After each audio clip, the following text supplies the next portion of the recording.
जैसा कि आप सबको पता है, ये पितरों का टाइम चल रहा है और इस समय बहुतों के मन में ये क्वेश्चन आता है कि पितृदोष आखिर क्या है।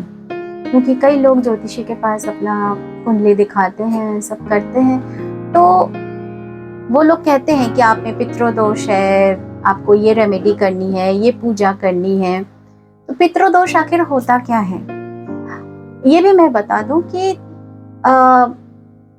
Every third person has this पितृदोष। तो ये इतना कॉमन है, ऐसा नहीं कि आप ही एक अकेले हैं जिनके कुंडली में ये दोष है और अब आपका क्या होगा, ऐसा कुछ नहीं है।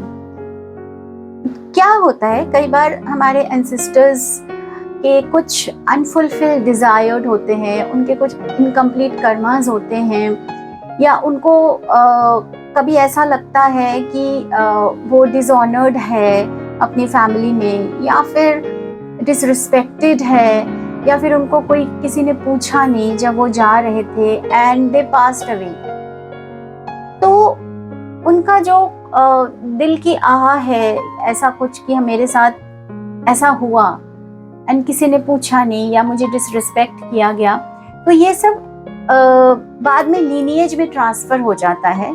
और हम उनके स्टोरीज में, क्योंकि हम उनके डीएनए से कनेक्टेड है, लीनिएज में आते हैं, तो हमें वो आ जाता है और किसी फील्ड में आ जाता है, किसी भी पिलर्स में आ जाता है। जैसे मैंने बात की थी लाइफ के पिलर्स की, कि हमारी कभी हेल्थ खराब हो जाती है, या फिर हमारे फैमिली रिलेशनशिप्स बार बार खराब हो जाते हैं, या फिर फर्टिलिटी का इशू आ जाता है फैमिली में, या फिर मैरिटल डिस्कॉर्ड हो जाता है, या फिर अर्ली डेथ होता रहता है। ये सब पितृदोष के कारण हो सकता है। अगर बार बार कोई चीज रिपीट हो रहा है एक फैमिली में, हर एक जनरेशन्स में, तो ये आप जान लेना कि ये पितृदोष can be a reason for this.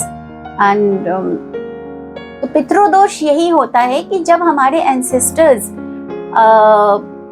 खुशी खुशी और सेटिस्फाइड होकर इस दुनिया से उस पार नहीं गए, तो उनके जो दुख, डिजायर्स या अनफुलफिल्ड कर्मास है, वो हमारे ऊपर किसी तरीके से इन्फ्लुएंस करता है।